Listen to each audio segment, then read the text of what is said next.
mga Lodi. So, in this video, we will discuss ano yung tinatawag nilang aperture. Diba? So, under sa forensic photography.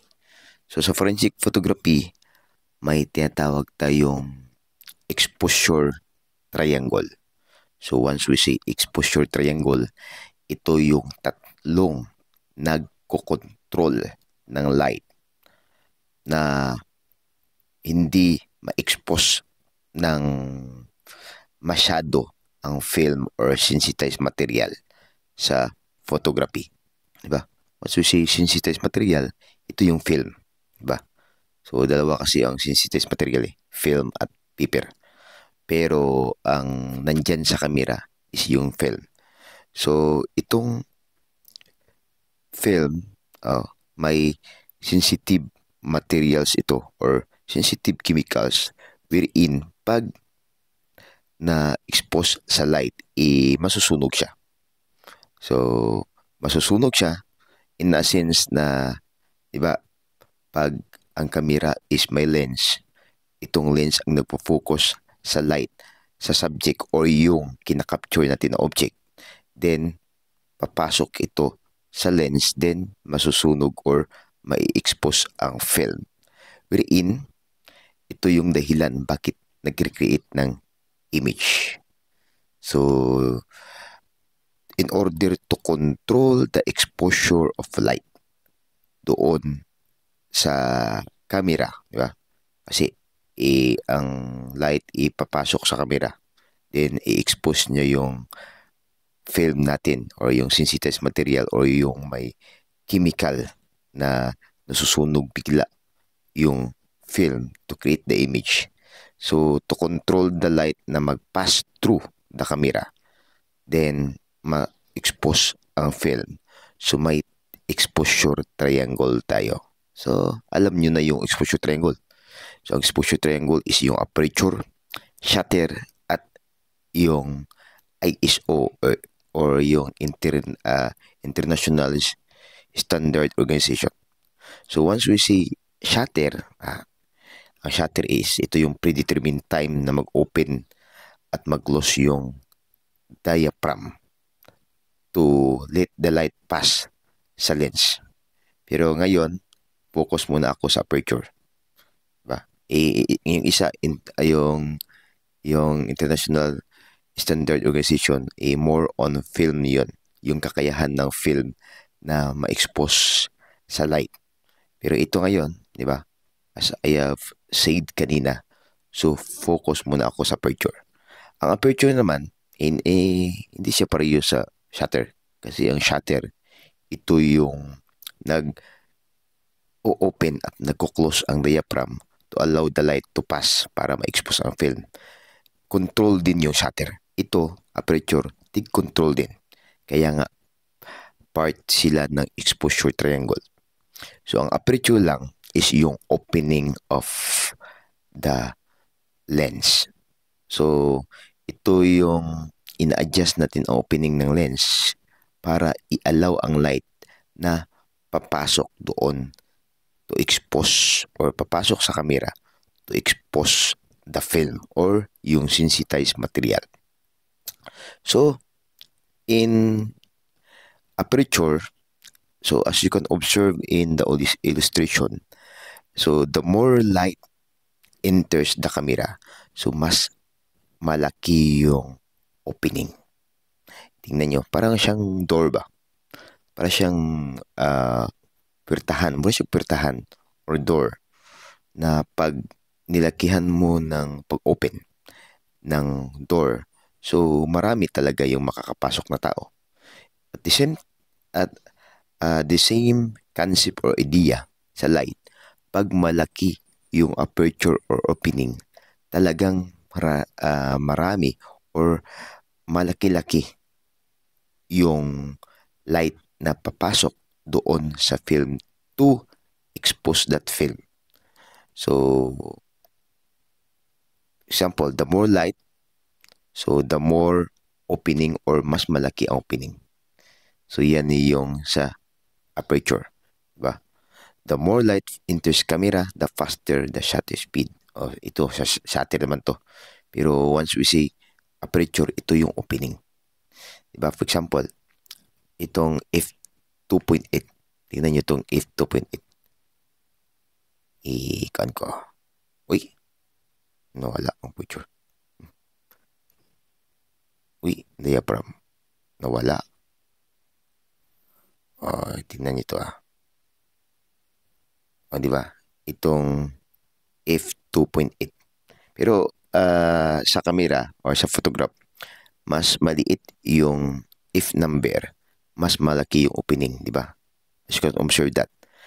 As you can observe in the opening, mas maliit yung if number, mas malaki yung opening.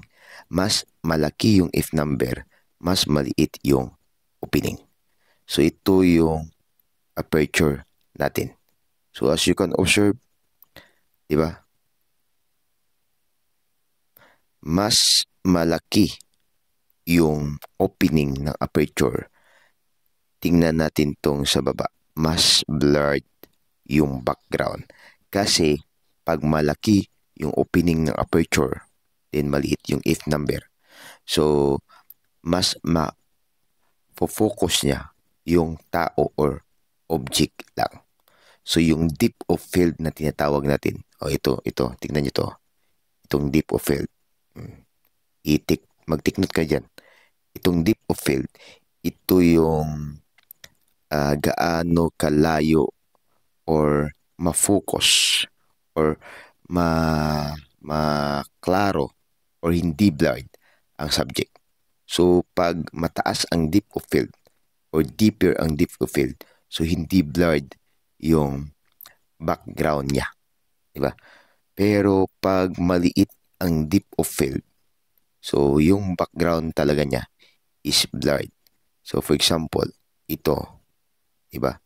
So, maliit man ang depth of field dito, so mas blurred or hindi klaro ang background niya.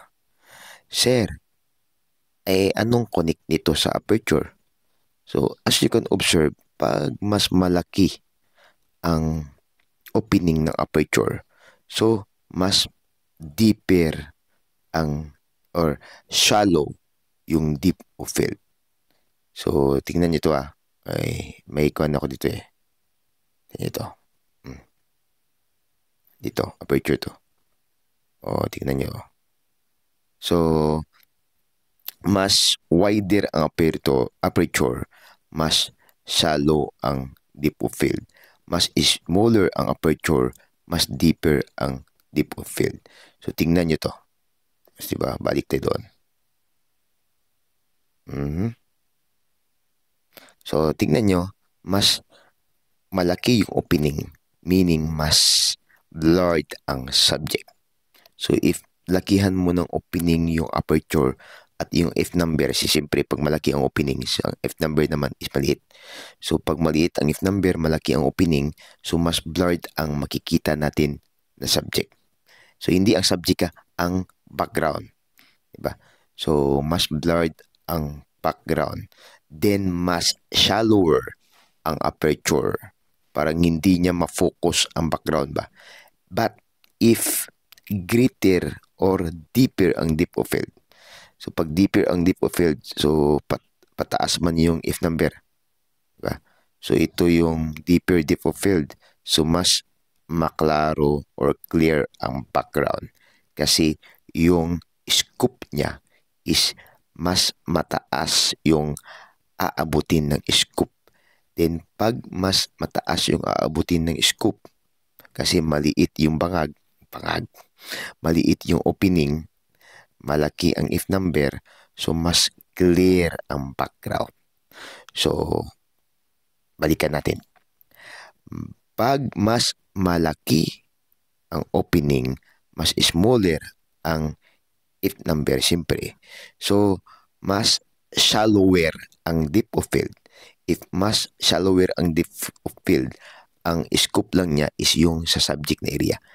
Ang background niya is blurred. Pero the moment na pinanliliit mo yung aperture, then tumataas ang if number, itong if number na to. So, pinaliit ang aperture, tumataas ang if number, mas maklaro or mas deeper ang deep of field. Yung scope ng focus or yung klaro or clear ng background is mas madip siya. Kaya nga, increase ang deep of field, then mas maklaro yung background. Tingnan nyo. Diba? Balikan natin kasi yung iba hindi mabutang sa utok gid eh. So, mas maliit ang if number, mas malaki ang opening, mas mag-allow siya ng light to pass. Pag mas mag-allow siya ng light to pass, mas shallower ang deep of field. So, kung mas shallower ang deep of field, mas blurred ang background. So, pag lumalaki ang if number, tingnan nyo to, pag lumalaki ang if number, mas lumiliit ang aperture. Then, pag mas lumiliit ang aperture, mas focus or mas klaro ang background niya. Kasi ang scope niya is tumataas. Yan yung deeper or increase of depth of field. So, ito yung aperture. For more information and explanation sa different topics, different topics na to So, different topics ng board exam, comment down po. Then, follow me.